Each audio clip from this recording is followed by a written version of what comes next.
Good morning students. पिछली turn पर अपन ने लिगेंड्स के बारे में मैंने थोड़ा सा आपको इंट्रोडक्शन दिया था और चार्ज की बेस पे लिगेंड का क्लासिफिकेशन बताया था, नॉमेनक्लेचर भी बताया था, है ना। तो शायद आपने उसको रिवाइज़ कर लिया होगा कि किस तरीके से चार्ज के हिसाब से अपन प्रत्यय या सफिक्स और ये जोड़ते हैं, वो अपन ने उसको डिस्कस किया था। सेकेंड क्लासिफिकेशन जो है वो लिंकेज की बेसिस पर होता है और लिंकेज की बेसिस पे बेसिकली अपने पास दो टाइप के लिगेंड्स यहाँ पर उपस्थित हैं। लिगेंड्स तो वही हैं, लेकिन किस तरीके से ये मेटल एटम के साथ बॉन्ड बनाते हैं उसकी बेसिस पे अपन इनको दो भागों में या दो प्रकार के कह सकते हैं, भागों में तो नहीं, दो प्रकार की लिगेंड्स बोली जाती हैं। पहली लिगेंड जो है एम्बीडेंटेड, उभय दंतुक लिगेंड।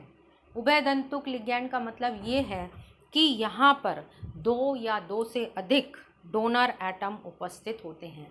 एक ही लिगेंड है पूरा मॉलिक्यूल और इसमें दो या दो से अधिक डोनर एटम उपस्थित हो सकते हैं। अब जब दो डोनर एटम उपस्थित हैं तो ये मेटल एटम के साथ किसी भी एक डोनर एटम से अपना बंध बना लेते हैं। कई बार ये दोनों तरफ से भी बना सकते हैं, लेकिन अगर ये सिंगल बॉन्ड एक एटम या एक उससे बनाते हैं तो इन्हें एम्बीडेंटेड लिगेंड कहा जाता है। फॉर एग्ज़ाम्पल यहाँ पर NO2 माइनस आयन, अगर अपन NO2 माइनस लिगेंड लेते हैं तो इस लिगेंड में नाइट्रो बोला जाता है इसको जनरली, और यदि ये नाइट्रोजन के साथ बंध बनाता है तो इसे नाइट्रो कहा जाता है, और यदि ये ऑक्सीजन के साथ लिंकेज करते हैं तो इसको अपन नाइट्रीटो कहा जाता है। नाइट्रीटो लिगेंड कहते हैं। तो ये दोनों प्रकार से बंध बना सकता है, या तो ऑक्सीजन के थ्रू बनाए या नाइट्रोजन के थ्रू।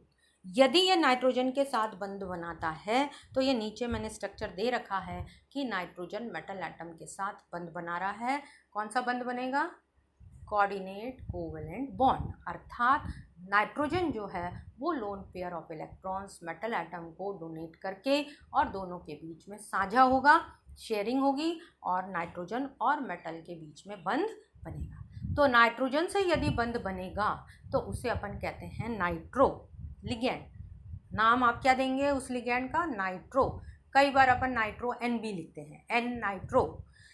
दूसरा, अगर ऑक्सीजन के साथ बंध बना रहा है तो पहले ही मैंने आपको नाम बताया था नाइट्रीटो। अगर आप इसका नाम नाइट्रो भी लिखना चाहते हैं, लेकिन उस नाइट्रो के साथ O नाइट्रो अपने को लिखना पड़ेगा, O डैश नाइट्रो, मतलब नाइट्रो लिगेंड है लेकिन बंध मेटल एटम का ऑक्सीजन के साथ है, नाइट्रोजन के साथ नहीं है। कहने का मतलब ये है कि ये लिगेंड दोनों साइड से मेटल एटम के साथ बंध बना सकती है। साइड का मतलब है दोनों डोनर एटम से, जैसे नाइट्रोजन से भी कर सकती है और ऑक्सीजन से भी कर सकती है। तो इसलिए इनको अपन कौन सी लिगेंड कहते हैं? एम्बीडेंटेड लिगेंड। आप ये नोट कर लें एम्बीडेंटेड लिगेंड्स का, क्योंकि नॉमेनक्लेचर करते समय इसमें बहुत ध्यान रखना पड़ता है कि किससे इनका बॉन्डिंग हुई है या लिंकेज किसके थ्रू, कौन से एटम के थ्रू हुआ है, और उस समय फिर अपन को ये ध्यान रखना है ऑक्सीजन से या नाइट्रोजन से या जो भी एटम है उससे इनका लिंकेज होता है, तो नाम स्पेसिफिकली उसको अपने को वहाँ पर देना पड़ेगा। इसी तरीके से अब थायोसाइनेटो SCN लिगेंड, यहाँ पर सल्फर भी है और नाइट्रोजन भी है, तो बॉन्डिंग सल्फर से भी हो सकती है S माइनस, या बॉन्डिंग N से भी हो सकती है। जब सल्फर से मेटल एटम की बॉन्डिंग होती है, जैसे कि मैंने नीचे दिखाया हुआ है यहाँ पर, तो इसे अपन कहते हैं थायोसाइनेटो लिगेंड, क्योंकि S से हो रही है, थायो का मतलब सल्फर, सल्फर से इसकी बॉन्डिंग हो रही है मेटल की, इसलिए इसको अपन थायोसाइनेटो लिगेंड कहते हैं। जब नाइट्रोजन से होगी तो इसे अपन आइसोथायोसाइनेटो लिगेंड कहेंगे, और तब ये नाइट्रोजन जो है वो मेटल एटम के साथ कोऑर्डिनेट कोवेलेंट बॉन्ड बनाएगा। तो ये भी एक एम्बीडेंटेड लिगेंड का एग्जाम्पल है। बहुत कॉमन एग्जाम्पल है साइनाइड CN। CN में बॉन्डिंग C से भी हो सकती है और नाइट्रोजन से भी हो सकती है मेटल एटम की। यदि ये C से बॉन्डिंग होती है तो उसे अपन कहते हैं साइनाइडो। सी से मेटल की बॉन्डिंग में साइनाइडो, और जब नाइट्रोजन से होती है जैसे कि अपन ने पहले देखा, तब अपन इसको कहते हैं आइसोसाइनाइडो लिगैंड। आइसोसाइनाइडो लिगैंड कहा जाता है। तो इस तरीके से साइनाइड और आइसोसाइनाइड लिगैंड। जो इम्पॉर्टेंट अदर लिगैंड थी थायोसल्फेट H2O3-2 थायोसल्फेटो, जिसका नाम अपन ने पहले डिस्कस किया है। यहाँ पर बॉन्डिंग S से भी हो सकती है और बॉन्डिंग O से भी हो सकती है। यदि ये S से लिंकेज होता है तो इसे अपन MOS2O2 लिगैंड या ऑक्सीजन O थायोसल्फेटो लिगैंड कहते हैं, और यदि सल्फर से इसका लिंकेज होता है तो इसको S थायोसल्फेटो लिगैंड कहा जाता है। या नॉमेनक्लेचर करते समय ये स्पेसिफाई किया जाता है कि ऑक्सीजन से इसकी बॉन्डिंग हो रही है या फिर सल्फर से इसकी बॉन्डिंग हो रही है। तो ये इस टाइप के जो लिगैंड्स हैं इनको अपन एम्बीडेंटेट लिगैंड कहते हैं। इसी तरीके से दूसरा जो है इसमें वो है ब्रिजिंग लिगैंड।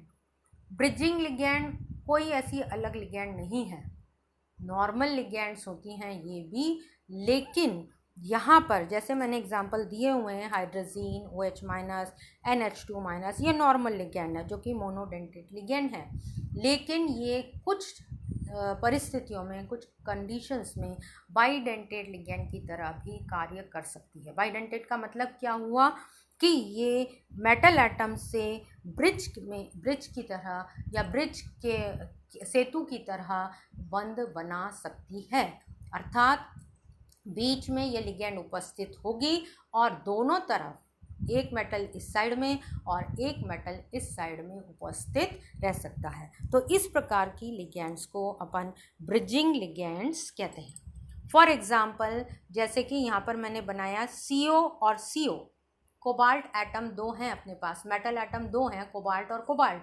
इन दो मेटल एटम्स को जोड़ने के लिए OH लिगैंड बीच में लिखी हुई है, सेतु की तरह या ब्रिज की तरह ये कार्य करती हैं, और इसलिए इन दोनों OH आयंस को या OH लिगैंड्स को अपन ब्रिजिंग लिगैंड्स कहते हैं। अब ब्रिजिंग लिगैंड्स में कंडीशन क्या है कि इसके पास कम से कम 2 लोन पेयर ऑफ इलेक्ट्रॉन उपस्थित होने चाहिए, जिससे कि ये मेटल एटम के साथ बंध बना सके। अब ये OH आयन जो है, OH- आयन जो या लिगैंड जो उपस्थित है, ये एक कोबाल्ट के साथ कोऑर्डिनेट बंध बना सकती है, दूसरे के साथ कोवेलेंट बॉन्ड बना सकती है। तो इस तरीके से ये ब्रिजिंग की तरह कार्य कर सकती हैं, और इस प्रकार की ये नॉर्मल लिगैंड्स ही होती हैं, लेकिन क्योंकि ये ब्रिज की तरह कार्य कर रही हैं इसलिए इनको ब्रिजिंग लिगैंड्स कहते हैं, और ये लिंकेज की बेसिस पे इनको ब्रिजिंग कहा जाता है। मतलब किसके साथ इनका बंध बन रहा है या किस तरीके से बंध बन रहा है मेटल एटम के साथ, इसलिए इनको ब्रिजिंग लिगैंड कहा जाता है। तो ये जो लिंकेज है उसके आधार पर इनको अपन ब्रिजिंग या एम्बीडेंटेट लिगैंड कहते हैं। अब third type based on number of donor atoms. कितने डोनर एटम्स यहाँ पर उपस्थित हैं, या लिगैंड के अंदर एक ही लिगैंड मॉलिक्यूल है और इस मॉलिक्यूल में कितने डोनर एटम उपस्थित हैं, उसके आधार पर लिगैंड्स को अपन ने मोनोडेंटेट, बाइडेंटेट या पॉलीडेंटेट लिगैंड कहा गया है या क्लासिफिकेशन किया गया है। मोनोडेंटेट मतलब जिसमें केवल एक डोनर एटम उपस्थित है और एक सिंगल बॉन्ड मेटल एटम के साथ बंध बनाता है, इस प्रकार की लिगैंड्स को मोनोडेंटेट लिगैंड कहा जाता है, जो कि एक लोन पेयर ऑफ इलेक्ट्रॉन के साथ मेटल एटम के साथ जुड़ा रहता है, कोऑर्डिनेट कोवेलेंट बॉन्ड बनाता है। बाइडेंटेट लिगैंड, इस प्रकार के लिगैंड्स में 2 डोनर एटम्स उपस्थित होते हैं और दोनों के साथ मेटल एटम बंध बनाता है। मोनोडेंटेट लिगैंड्स नॉर्मल लिगैंड्स हैं, जैसे कि CO लिख दिया, H2O लिख दिया, NH3 लिख दिया, ये सारी अपनी मोनोडेंटेट लिगैंड्स हैं। Cl- लिख दिया आपने, चाहे चार्ज हो चाहे अनचार्ज हो, ये सारी लिगैंड्स जो हैं ये मोनोडेंटेट लिगैंड होती हैं।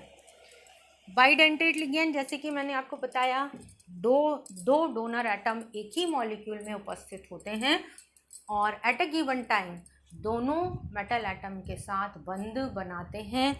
इस प्रकार की लिगेंड को बाइडेंटेट लिगेंड कहा जाता है। जैसे इथाइलिन C2H4, यहाँ पर देखो बंध जो बनाना है, ये दोनों कार्बन एटम्स जो साइड साइड में कार्बन एटम्स बनाए हुए हैं, इनके साथ ये बंध बना करके और डबल बॉन्ड इनका टूट जाता है।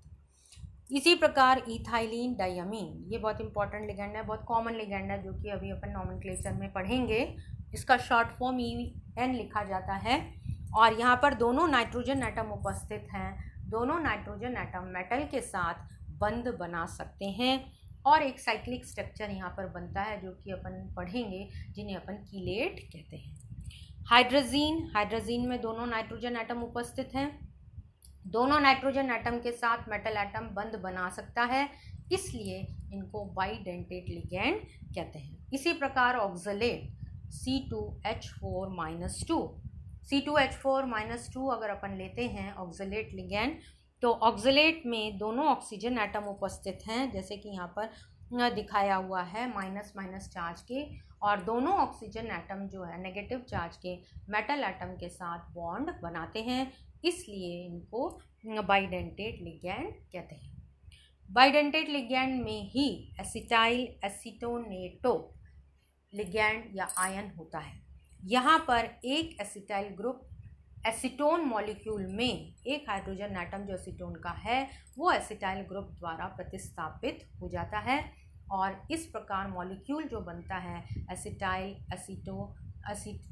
एसीटेट मॉलिक्यूल कहा जाता है।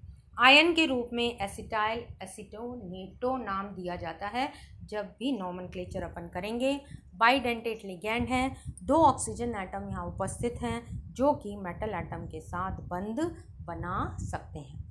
DMG बहुत कॉमन लिगेंड है, डाईमिथाइल ग्लाइऑक्साइम जिसे अपन कहते हैं। लिगेंड में ग्लाइऑक्साइमेटो नाम दिया जाता है। इसमें नाइट्रोजन एटम और नाइट्रोजन एटम्स जो हैं वो मेटल एटम के साथ बंध बनाते हैं और एक कॉम्प्लेक्स का या एक बहुत बड़े क्या कहते हैं कीलेट का फॉर्मेशन करते हैं। हाईली स्टेबल मॉलिक्यूल यहाँ पर बनता है, इसलिए यह काफ़ी इम्पॉर्टेंट है। ग्रेविमेट्रिक एनालिसिस में, भारात्मक विश्लेषण में काफ़ी इम्पॉर्टेंट होता है और स्पेशली निकल के साथ अपन इसको डिस्कस करते हैं। निकल DMG कॉम्प्लेक्स, तो ये कॉम्प्लेक्स है इस तरीके से बनता है। यहाँ पर क्योंकि बाइडेंटेट, क्योंकि दो डोनर एटम इस मॉलिक्यूल में उपस्थित हैं, इसलिए इसको बाइडेंटेट लिगेंड कहा जाता है।